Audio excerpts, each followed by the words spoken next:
안녕하십니까? 사랑하는 온누리교회 성도 여러분, 오늘 금요일 저녁 예배 나오신 여러분들을 주님의 이름으로 환영하고 축복합니다.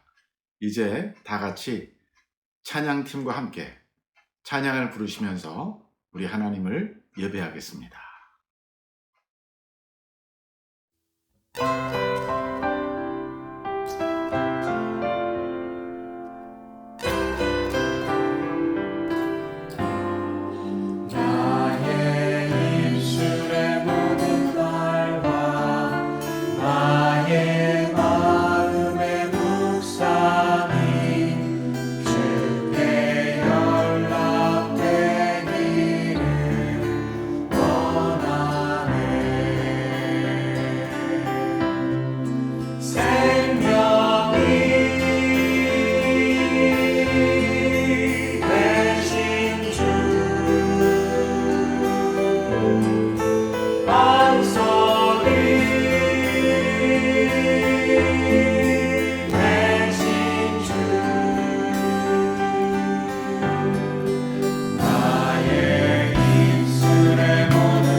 여전히 부족하나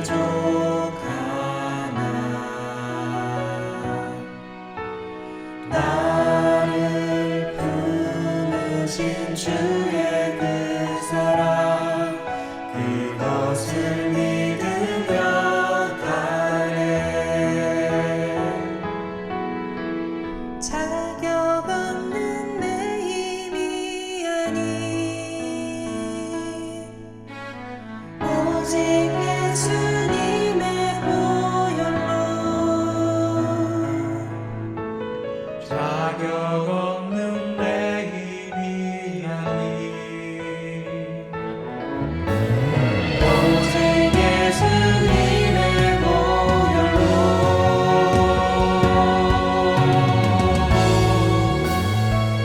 십자가의 보혈 완전하신 사랑 힘입어 나갑니다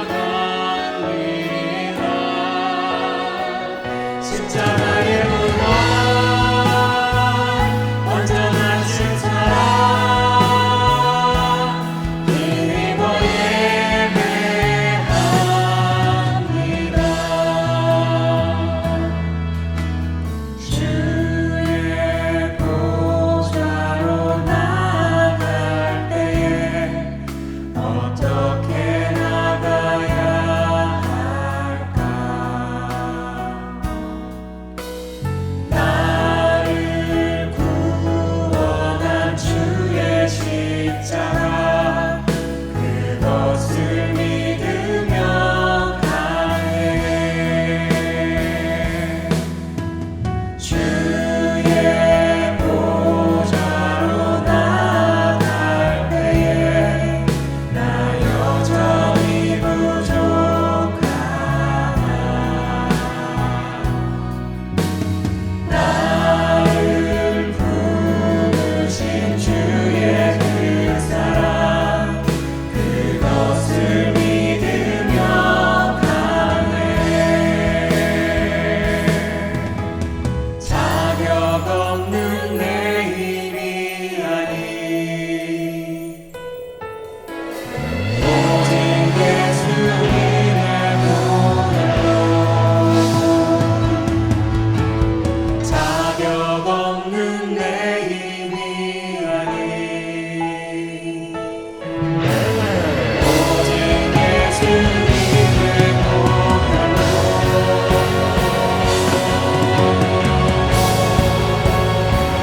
십자가의 보혈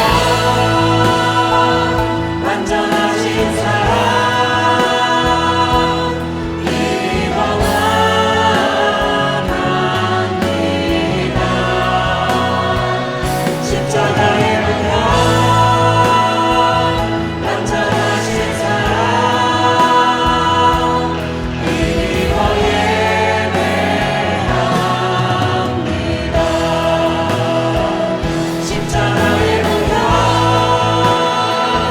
완전하신 사랑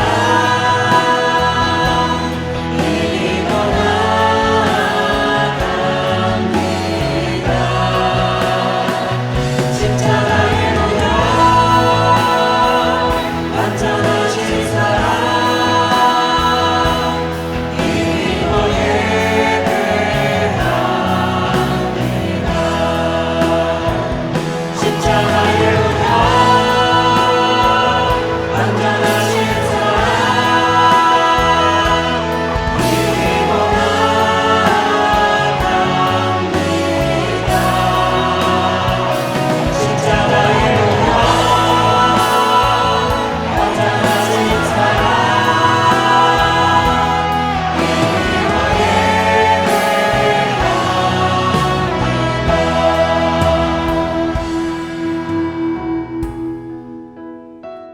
십자가의 보혈 완전하신 사랑 힘입어 나갑니다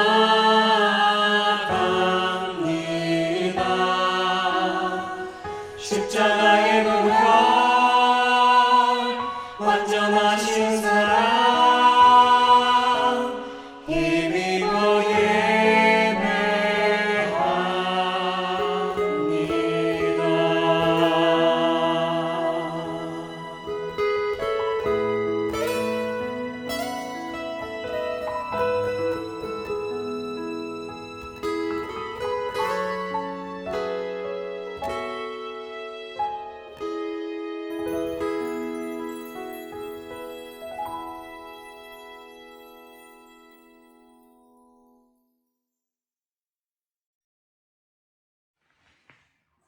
함께 기도드리시겠습니다.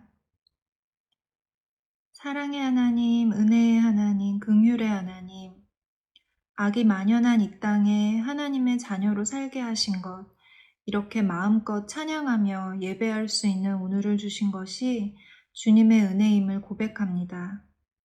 주님 주신 오늘을 감사하며 주님의 은혜를 기억하며 살아가는 저희가 되게 해주시옵소서. 그래서 내일을 염려하지 않고 오늘을 풍성히 누리며 주님께서 함께하도록 허락하신 사람들과 주님의 사랑을 나누며 살아가도록 해주시옵소서. 싸우지 않게 하시고 분노하지 않게 하시고 서로 비난하지 않게 하여 주시옵소서.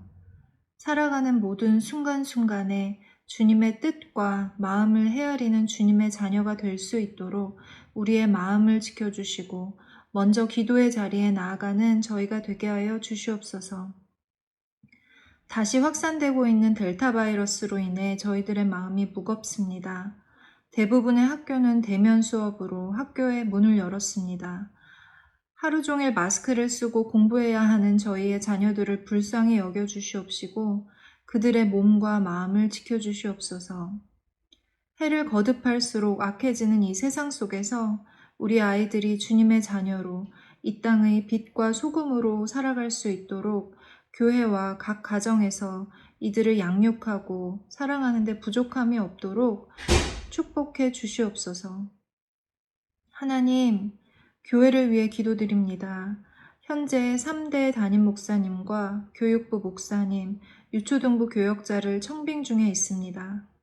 부족한 저희들과 자라나는 2세 아이들을 영적으로 건강하게 잘 양육할 수 있는 좋은 분들을 보내주시옵소서.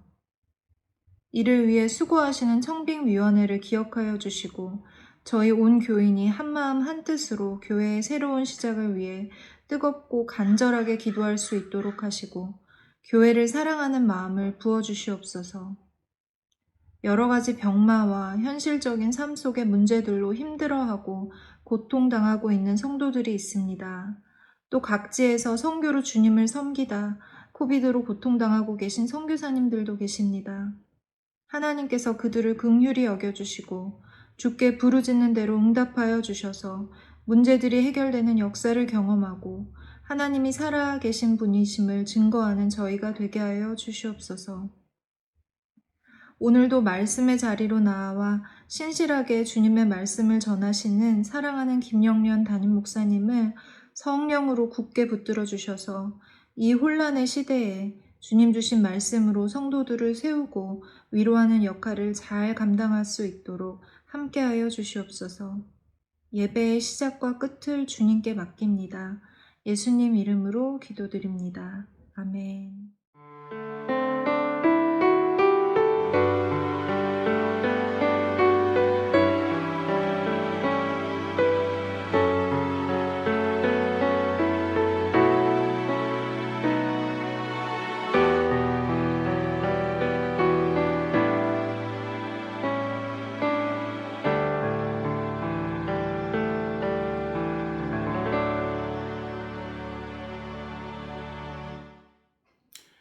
몇 가지 교회 소식 알려드립니다.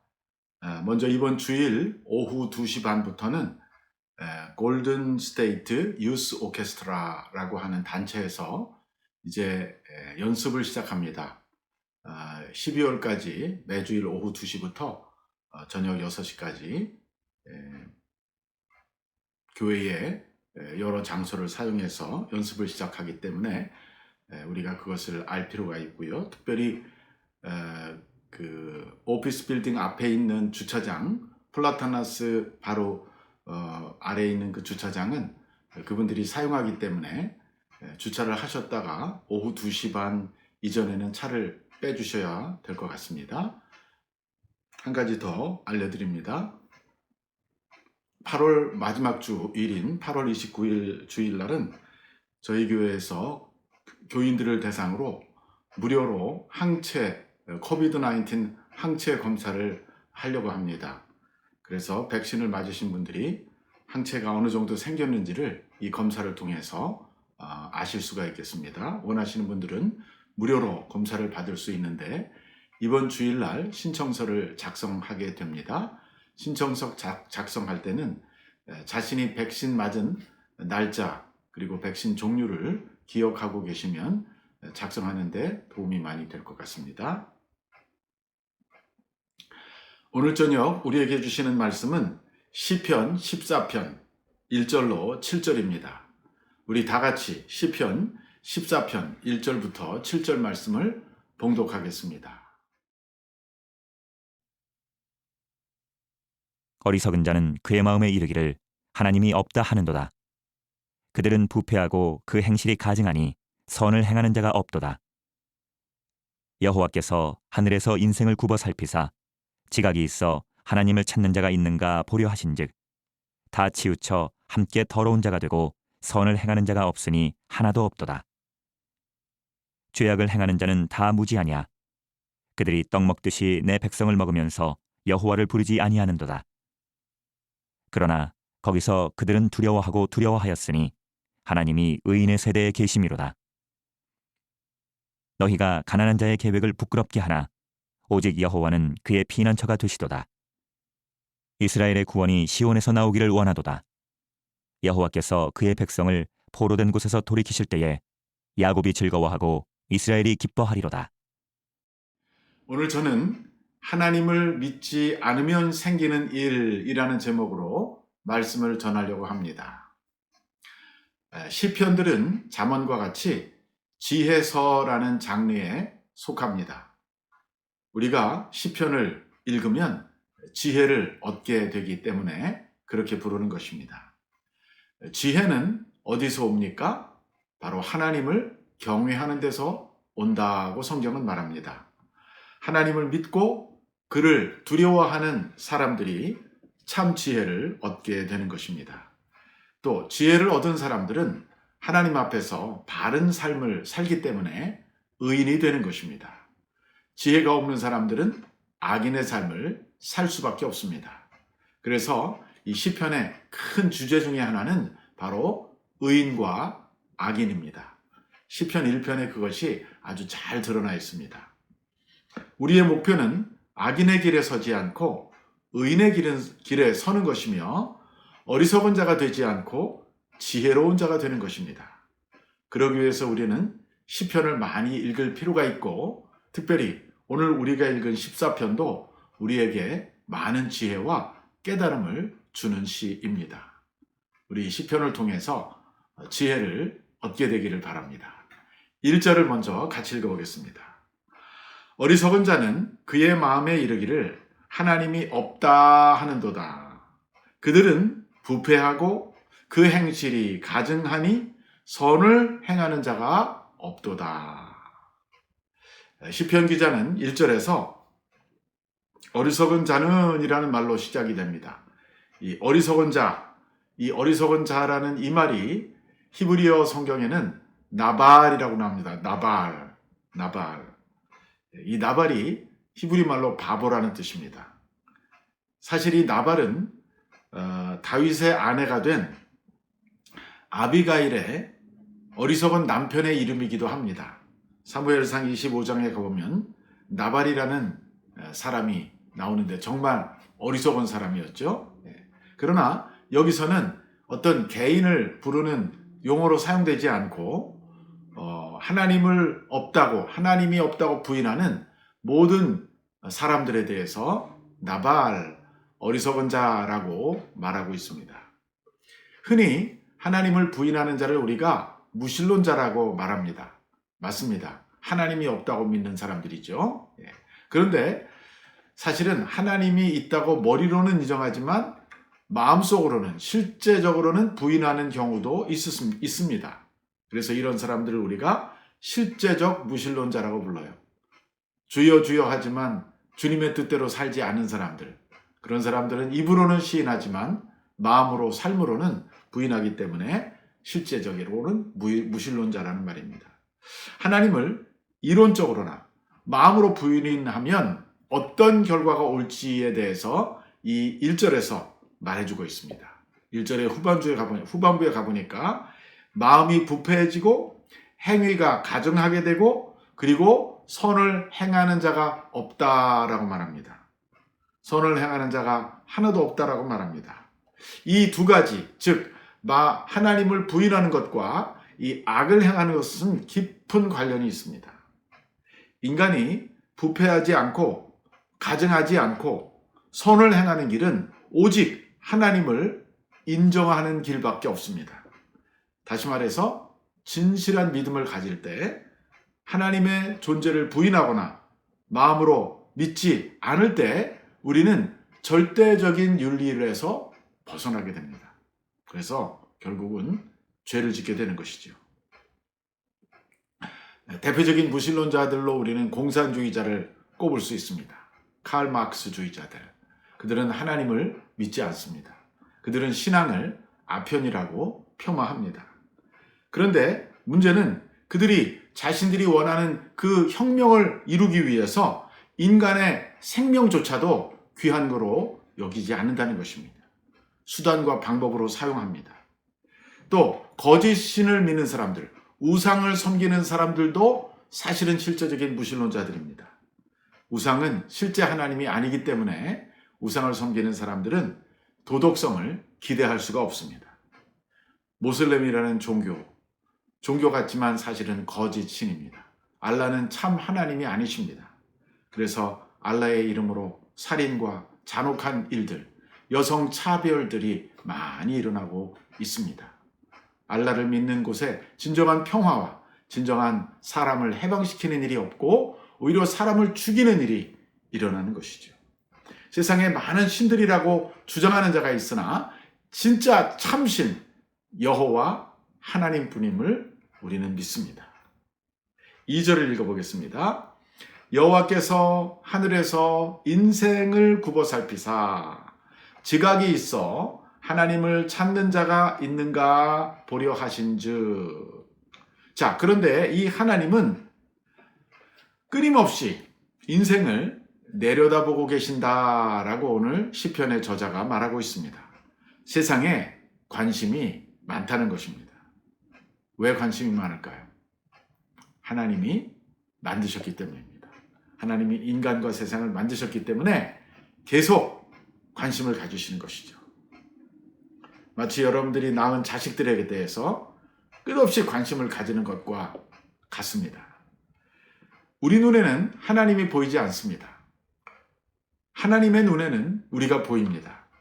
하나님은 인간의 눈을 지으신 분으로서 우리를 다 보고 계십니다. 그래서 성경에 보니까 여호와께서 하늘에서 인생을 굽어 살피사라고 말합니다.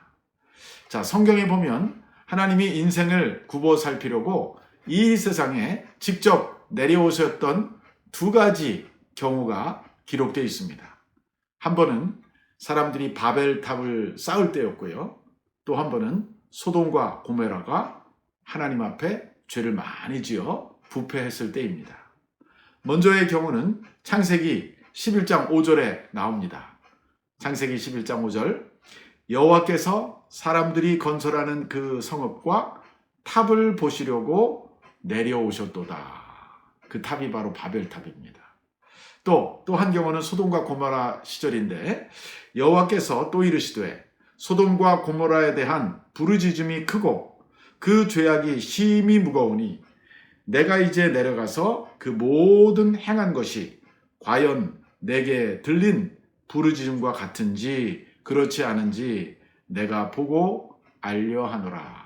이렇게 하나님께서는 하늘에서 땅으로 내려오셔서 사람들의 행위를 관찰하셨다라고 성경이 말하고 있습니다. 이 두 번 모두 하나님께서 땅에서 일어나는 황포한 일, 흉포한 일들, 죄악된 일들을 직접 보시려고 방문하셨던 케이스죠. 그러나 사실은 평소에도 하나님께서는 온 땅을 두루 감찰하고 계십니다.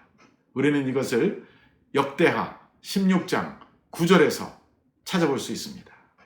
여호와의 눈은 온 땅을 두루 감찰하사 전심으로 자기에게 향하는 자들을 위하여 능력을 베푸시나니. 이렇게 우리 눈에 보이지 않는 하나님은 그의 눈으로 이 지구상의 인생들을 살펴보고 계십니다. 주님이 굽어 살피시는 이유가 2절 끝에 나오는데 이렇게 나옵니다. 지각이 있어 하나님을 찾는 자가 있는가 보려 하신즉. 즉 인간들 가운데 하나님을 찾는 지각이 있어서, 깨달음이 있어서 하나님을 찾는 자가 있나? 아까 역대하의 말씀하고도 같죠. 자기를 향하여 전심으로 자기를 향하는 자들을 찾기 위해서 하나님께서는 인생을 내려다보고 계신 것입니다. 오늘날 우리는 인간의 기술의 발달로 언제나 어디서나 우리들의 모든 말과 행동이 다 사진에 찍힌다는 것을 알고 있습니다. 비디오에 찍힌다는 것이죠. 소위 CCTV라는 게 있어서 거리를 가든지 상점을 들어가든지 물건을 사든지 우리의 모습이 대부분 다 나도 모르게 촬영되고 있어요. 그런데 이 다윗 시절에는 이런 기술을 상상도 할 수 없었습니다. 그럼에도 불구하고 다윗은 자신의 모든 삶이 하나님에게 다 관찰되고 있다는 것을 믿었던 것입니다. 하나님의 그 뛰어난 능력, 그분이 만드신 인간도 이제 24시간 7일 동안 우리들의 모든 삶을 다 장면을 담을 수 있다면 하나님은 얼마나 더 뛰어난 능력으로 우리들의 일생을 그분의 그 자료 보관실에 얼마든지 담아내실 수 있는 분이라는 말입니다. 있는 분이시라는 말입니다. 그래서 우리가 하나님이 우리를 살펴보시고 있다는 사실을 믿어야 됩니다. 그거를 부인할 수 없습니다. 자, 하나님이 다 살펴보고 계신데 하나님은 어떤 것을 보셨을까요? 3절에 나옵니다. 다 치우쳐 함께 더러운 자가 되고 선을 행하는 자가 없으니 하나도 없도다. 하나님께서 온 세상을 굽어 살펴보신 결과 무엇을 보셨을까요? 오늘 본문에 보니까 모두가 다 치우쳐서 함께 더러운 자가 되고 선을 행하는 자가 하나도 없다라고 말하고 있습니다. Not even one, 영어에 그랬어요. 실로 인간은 부패하고 타락하여 정말 우리들이 누구라 할 것 없이 아담과 하와의 허리에서 나온 그분의 후손으로 태어난 우리 모든 사람들은 인종이나 혈통이나 사는 지역에 상관없이 우리가 다 부패한 마음을 가지고 있습니다. 이것을 우리가 원죄라고 부릅니다. 그래서 우리는 태어나면서부터 누가 죄를 가르쳐 주지 않아도 그냥 죄가 우리 안에 흘러나오게 돼 있고요. 죄의 공장이라고 그랬어요. 칼빈은 인간의 마음은 죄의 공장이다. 또 칼빈은 이것을 인간의 전적 부패다. Total depravity. 인간의 마음이 전적으로 다 안과 박이 다 썩었다, 부패했다라고 말했습니다. 여기에는 모든 우리의 악한 행위가 포함됩니다. 악한 자들을 질밟는 것, 헛된 소문을 퍼뜨리는 것, 또 정절을 파괴하고 윤리를 무시하는 것, 이 모든 것이 우리가 만약에 가슴에 손을 얹고 우리의 양심적으로 우리 자신을 들여다본다면 우리는 바로 이와 같은 말씀에 동의할 수밖에 없습니다. 즉 우리 모두가 다 부패하고 행실이 가증하고 선을 행하지 않는다는 것을 인정할 수밖에 없다는 것이죠. 자, 그 다음 4절을 읽어주시기 바랍니다. 죄악을 행하는 자는 다 무지하냐? 그들이 떡 먹듯이 내 백성을 먹으면서 여호와를 부르지 아니하는도다. 자, 오늘 이 시편은 하나님을 믿지 않고 자기가 주인이 되어 타락한 본성을 따라 죄를 짓는 사람들이 무지하다라고 말하고 있습니다. 이 무지하다라는 말은 배우지 못한다라는 뜻입니다. 깨우치지 못한다라는 뜻입니다. 발전하지 못한다라는 뜻입니다. 성숙하지 못한다라는 뜻입니다. 영어 성경에 보니까 The evildoers never learn. 이 악을 행하는 자는 결코 배우지 못한다라고 번역했습니다. 이들은 자기가 죄인임을 깨닫지도 못하고 자기가 악행하는 것도 알지도 못하고 똑같은 일을 반복하는 것입니다. 결코 반성하거나 회개하거나 더 성장하지 못합니다. 영적으로 항상 제자리 걸음 도는 다람쥐 쳇바퀴 도는 것 같은 삶을 사는 것이죠. 이 하나님을 부인하는 자들이 하는 또 하나의 일이 있습니다. 자기가 성장하지 않을 뿐만 아니라 자기 주변에 있는 하나님의 백성들을 공격하고 박해하는 일을 한다는 것입니다. 그것은 바로 그 다음에 나오는 그들이 떡 먹듯이 내 백성을 먹는다라는 말의 의미입니다. 영어에 보니까 They devour my people as men eat bread. 마치 사람이 빵을 먹듯이 나의 백성들을 devour는 삼킨다는 뜻이에요. 여기서 이 내 백성은 바로 하나님을 믿는 백성들을 말합니다. 구약의 이스라엘 사람들을 말해요. 사실 이스라엘 사람이나 이방인들이나 본성은 똑같습니다. 다 아담과 하와의 후예들이에요. 근데 이스라엘이 왜 달라졌느냐? 바로 그들의 조상 아브라함 때문입니다. 이 아브라함도 똑같은 갈대아 우르에서 우상을 섬기던 사람이었지만 그가 하나님의 음성을 듣고 하나님을 따라 갈대아 우르를 떠나서 가나안 땅으로 오게 됩니다. 그 과정 속에서 아브라함은 하나님을 신뢰하는 믿음을 갖게 됩니다. 그래서 창세기에 보면 아브라함이 어떻게 해서 하나님 앞에 의로운 자가 되었느냐 하는 이유가 나와요. 창세기 15장 6절입니다. 아브라함이 여호와를 믿으니 여호와께서 이를 그의 의로 여기시고. 결국 우리가 의롭게 되는 것은 의로운 행위를 해서가 아니라 하나님이 우리를 의롭다고 인정해 주셔야 되는데 아브라함의 경우는 그가 하나님을 믿었던 것이 하나님에게 크레딧이 됐던 것입니다. 그런데 이 아브라함의 후손들, 믿음의 사람들을 박해하는 사람이 있다는 것입니다. 누구냐? 바로 하나님을 믿지 않는, 하나님이 없다고 말하는 어리석은 자들, 악인들이 바로 하나님의 백성들을 박해합니다. 이것이 오늘날 우리가 살아가고 있는 영적인 현실입니다. 악한 사람들은 주변에 선한 사람이 있을 때 불편해집니다. 왜냐하면 그들과 나와 색깔이 다르기 때문에. 나는 검은데 그 사람들은 하얘니까 불편한 거예요. 그래서 이 악인들은 주변의 선한 사람들을 같이 무너뜨리려고 하는 것입니다. 의를 추구하는 사람들을 공격하는 것입니다. 그것이 오늘 성경에 나온 떡 먹듯이 한다라는 말의 의미입니다. 우리가 어떤 사람이 악인인가를 보면요, 의인을 박해하는 사람, 의인을 공격하는 사람이 바로 악인이라는 것을 알 수 있습니다. 자, 그 다음 5절을 읽어주십시오. 그러나 거기서 그들은 두려워하였으니 하나님이 의인의 세대에 계심이로다. 그런데 그게 끝이 아니라는 거예요.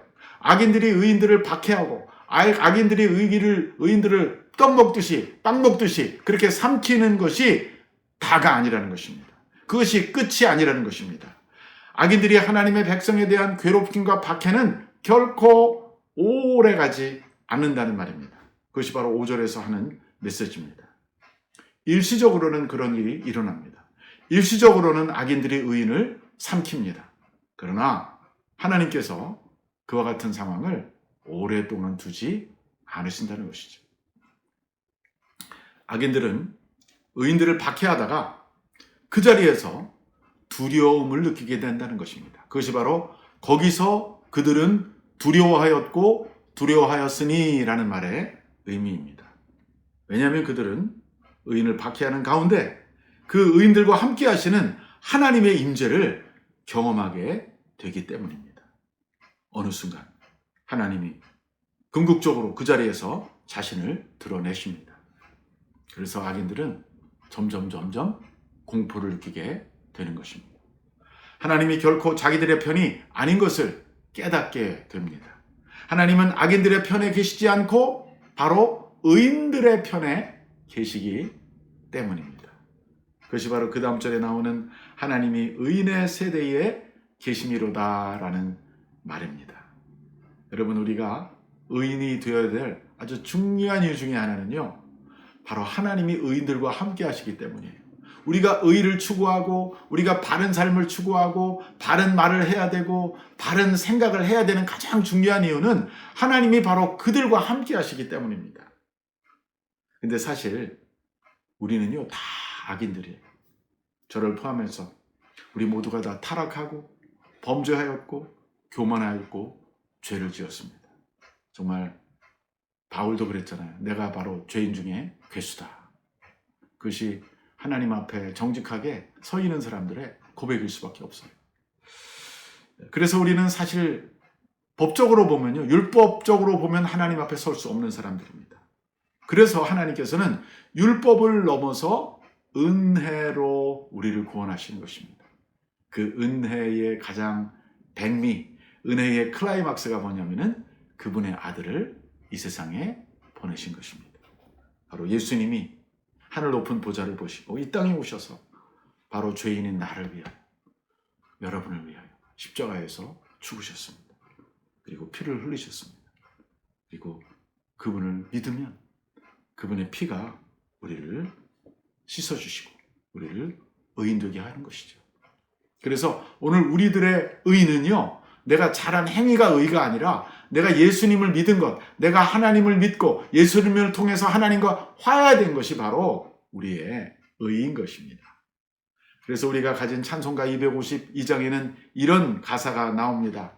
나의 의는 이것뿐 예수의 피밖에 없네. 예? 이게 바로 찬송가 252장이에요. 1절은 이렇게 나옵니다.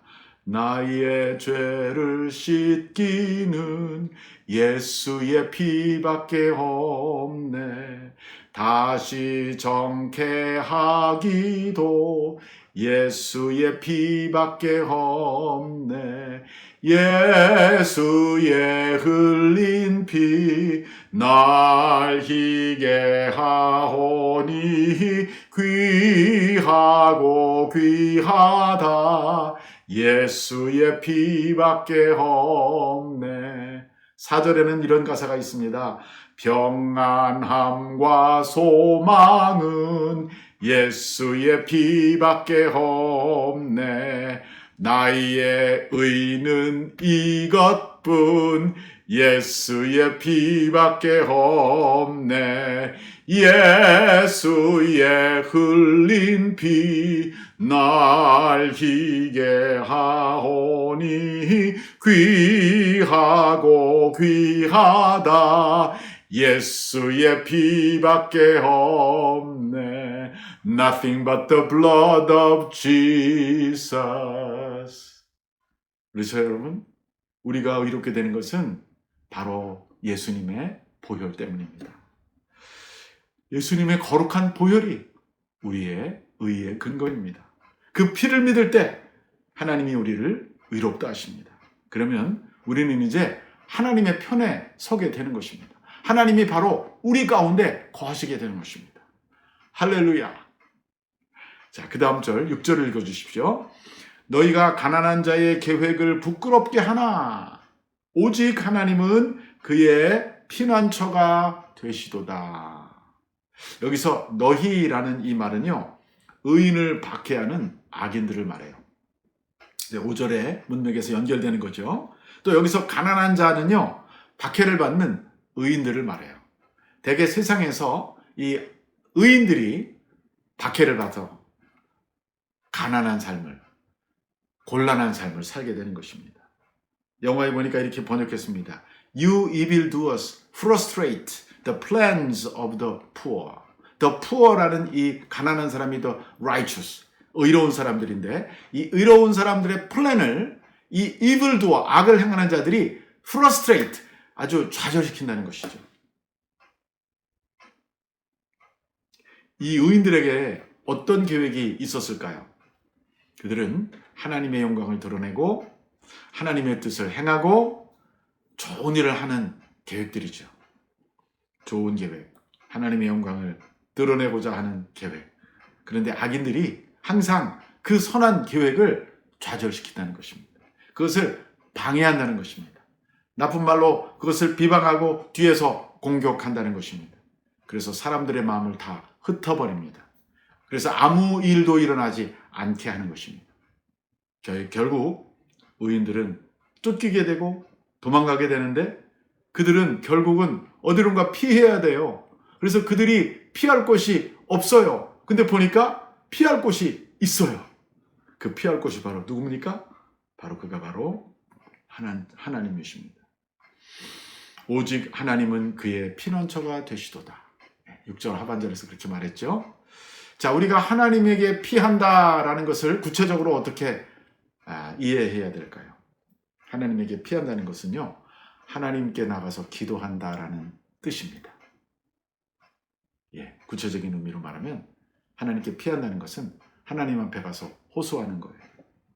우리가 억울한 일을 당하거나 힘든 일이 있으면 나를 도울 만한 더 강한 자를 찾아가서 우리가 사정을 아뢰지 않습니까?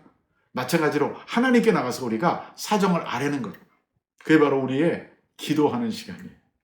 기도가 바로 우리가 하나님께 피하는 시간인 것을 믿으시기 바랍니다. 여러분, 세상에서 어려운 일을 당할 때, 억울한 일을 당할 때 그때마다 여러분들은 울지 마시고 좌절하지 마시고 낙심하지 마시고 하나님께 피하십시오.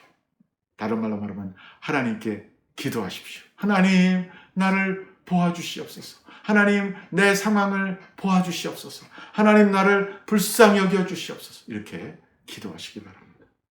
그분은 의인들이 피할 피난처가 되십니다. 마지막 7절을 같이 읽겠습니다. 이스라엘의 구원이 시온에서 나오기를 원하도다. 여호와께서 그의 백성을 포로된 곳에서 돌이키실 때에 야곱이 즐거워하고 이스라엘이 기뻐하리로다. 이제 이 시의 결론에 도달한 것입니다. 여기서 이스라엘은 하나님의 백성, 즉 하나님을 믿는 믿음의 사람들을 말합니다. 시인은 이 의인들의 구원이 시온에서 나기를 원한다라고 말하고 있습니다. 이 시온은 성경에서 시온산성, 바로 예루살렘 성전을 말하고, 예루살렘 성에는 성전이 있고 그 성전에는 하나님의 좌소, 하나님의 임재가 있습니다. 즉 다시 말해서 의인들의 구원은 하나님께로부터 온다는 것입니다.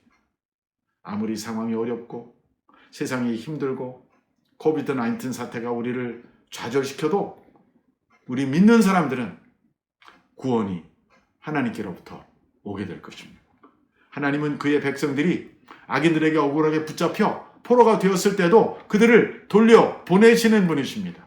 우리가 마귀에게 사로잡혀 있을 때도 우리를 해방시키는 분이십니다. 이스라엘의 초기 역사를 볼 때도 하나님은 애굽의 포로로 되었던 백성들을 모세를 보내서 구출해 내셨습니다. 또 나중에 이스라엘 사람들이 죄를 짓고 우상 숭배하고 하나님의 심판을 받고 바벨론으로 포로로 끌려갔다가도 고레스라고 하는 하나님의 종을 통해서 이스라엘의 남은 자들을 돌려보내 주십니다. 바로 그때 백성들이 얼마나 기뻐했습니까? 그들이 홍해 바다에 그 애굽의 군대가 다 빠지는 걸 보면서 미리암이 소고를 치면서 찬양하고 모세가 노래를 불렀다라고 말하고 있지 않습니까? 또 그들이 바벨론에서 돌아와서 성전에 기초를 놓았을 때 그들은 울음소리와 기쁨의 소리가 뒤섞여서 멀리서 듣는 사람은 이게 우는 소리인지 기뻐하는 소리인지 모를 정도였다고 그래요. 물론 그 울음은 너무나 기뻐서 감격해서 하는 울음이었죠. 우리의 기쁨의 근원은 바로 우리가 하나님을 찾고 하나님의 뜻을 행하는 데서 오는 줄로 믿습니다. 파스칼이라는 유명한 불란서의 철학자가 있어요. 그 사람은 이런 말을 했습니다. 인간의 영혼에는 아무 것으로도 채울 수 없는 빈 공간이 있다. 이 빈 공간은 오직 하나님만이 채우신다라고 말했습니다. 아무리 좋은 음식과 아무리 좋은 의복과 아무리 좋은 차와 아무리 필요한 물건을 다 가진다 하여도 하나님이 없는 인생은요, 공허한 인생일 수밖에 없어요. 그래서 오히려 잘 사는 나라, 복지가 완벽하다고 느껴지는 나라에 자살률이 더 높으니 역설적인 그것을 설명할 수 있는 이유가 여기에 있는 것입니다. 인간은 먹고 사는 것과 모든 물건을 누리는 것과 모든 행복의 외적인 조건으로 행복할 수 없는 존재죠. 오히려 반대로 먹는 것이 부족하고 의복이 약하고 집도 현찮고 그래도 그 마음속에 하나님을 모신 사람, 그런 사람들은 천국 생활을 하는 겁니다. 초막이나 궁궐이나 내 주 예수 모신 곳은 그 어디나 하늘나라. 그런 찬송가도 있지 않습니까? 그렇기 때문에 우리가 하나님을 경외하는 것이 훨씬 더 행복한 삶이라는 것을 믿으시기 바랍니다. 하나님을 믿으면서도 물질에 대한 욕심을 가지고 사는 것은 오히려 우리를 불행하게 만들고 우리의 행복을 방해하게 될 것입니다. 이제 말씀을 맺겠습니다. 사랑하는 오늘의 성도 여러분, 인간이 할 수 있는 가장 어리석은 행동은요, 하나님이 없다라고 말하는 것입니다. 하나님을 믿지 않는 것입니다. 그러면 우리가 더 똑똑해지고 독립적이 될 것 같지만 사실은 그것은 완전한 착각입니다. 인간은 본래가 하나님의 손으로 지음받았기 때문에 주인을 인정할 때만 인간은 진정한 인간이 될 수 있습니다. 아무리 우리가 휴머니즘을 노래하고 휴머니즘이 최고인 것처럼 노래해도요, 거기서 하나님에 대한 이 믿음이 빠지면요, 그것은 인간을 말살하는 휴머니즘이 될 것입니다. 또 한 가지, 우리는 머리로만 아니라 마음으로 그리고 실제로 하나님을 믿어야 합니다. 실제 삶에서도 하나님이 내 앞에 계신 것처럼 살아가는 것이 필요합니다.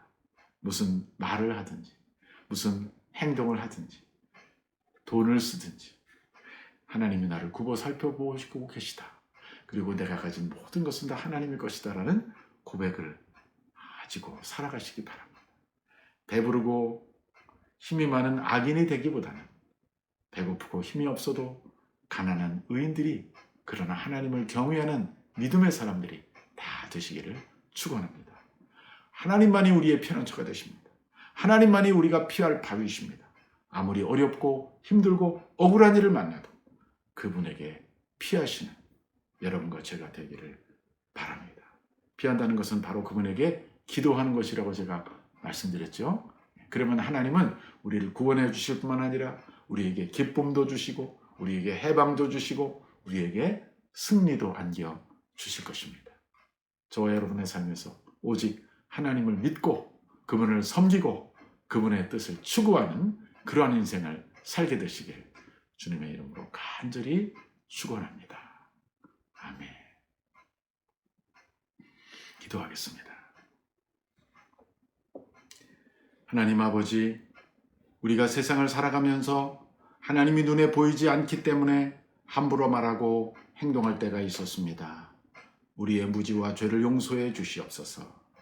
이제부터는 언제나 어디서나 하나님이 우리를 굽어 살펴보신다는 이 한 가지 사실을 기억하며 우리의 현실 속에서 항상 하나님을 의식하고 살게 해주세요.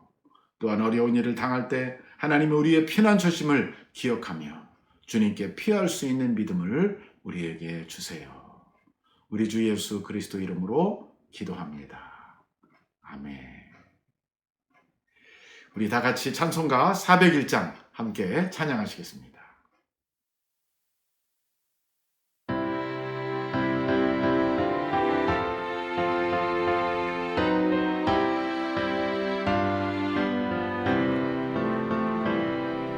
주의 곁에 있을 때 마음이 든든하오니 주여 내가 살 동안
이제 몇 가지 오늘 말씀에서 나오는 기도 제목을 가지고 같이 기도하겠습니다. 첫째, 보이지 않는 하나님이 보이는 것보다 더 확실하다는 것을 믿으면서 하나님 앞에서 말하고 행동하고 살게 해달라고 기도합시다. 둘째, 하나님은 언제나 의인의 편에 계심을 믿고 악인들을 멀리하고 세상에서 어려운 일을 당해도 불평하지 말고 하나님께로 피하고 하나님께 나와 기도하는 내가 되게 해달라고 기도합시다. 마지막 세 번째, 내 가족과 내 자녀들과 친구들에게 하나님에 대한 참 지식을 알려주고 그들도 하나님이 살아계심을 믿고 살아갈 수 있도록 나를 사용하여 주세요. 그래서 우리 자신을 하나님께 드리는, 하나님께 도구로 드리는 그런 헌신의 기도를 했으면 좋겠습니다. 이제 다 같이 소리내서 통성으로 기도하겠습니다.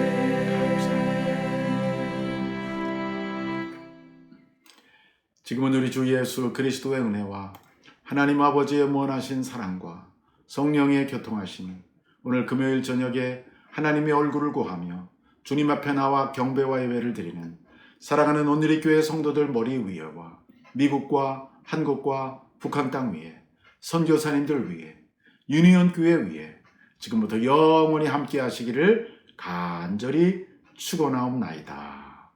아멘.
즐거이 불러 기쁨으로 주께 나가리 여호와 하나님 난 주의 백성 기르시는 양이라 감사함으로 주를 높이며 그 문에 들어가서 찬송함으로 그 이름을 송축할지어다 감사함으로 주를 높이며 그 문에 들어가서 찬송함으로 그 이름을 송축할지어다 주의 선함과 인자하심이 영원하고 주의 성실하심이 대대에 미치리로다 감사함으로 주를 높이며 그 문에 들어가서 찬송함으로 그 이름을 송축할지어다 감사함으로 주를 높이며 그 문에 들어가서 찬송함으로 그 이름을 송축할지어다 감사함으로 주를 높이며 그 문에 들어가서 찬송함으로 그 이름을 송축할지어다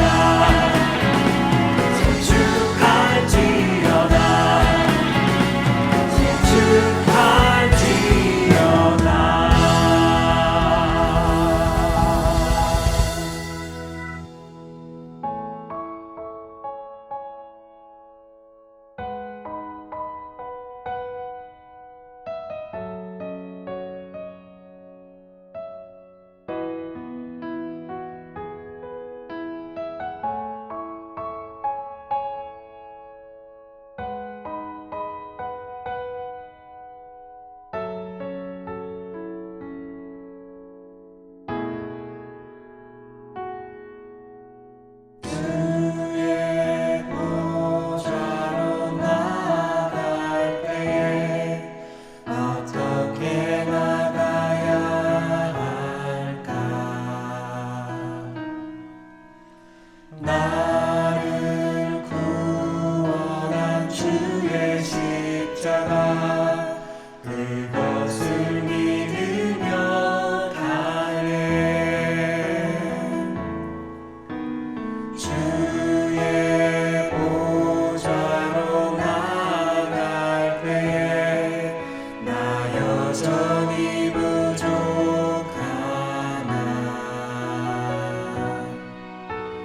나를 품으신 주의 그 사랑 그것을 믿으며 가네 자격 없는 내 힘이 아닌 오직 예수님의 보혈로 자격 없는 내 힘이 아닌 오직 예수님의 보혈로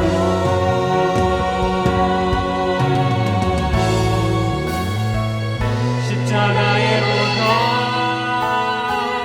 완전하신 사랑 힘입어 나갑니다 십자가의 보혈 완전하신 사랑 힘입어 예배합니다 주의 보좌로 나갈 때에 어떻게 나가야 할까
힘입어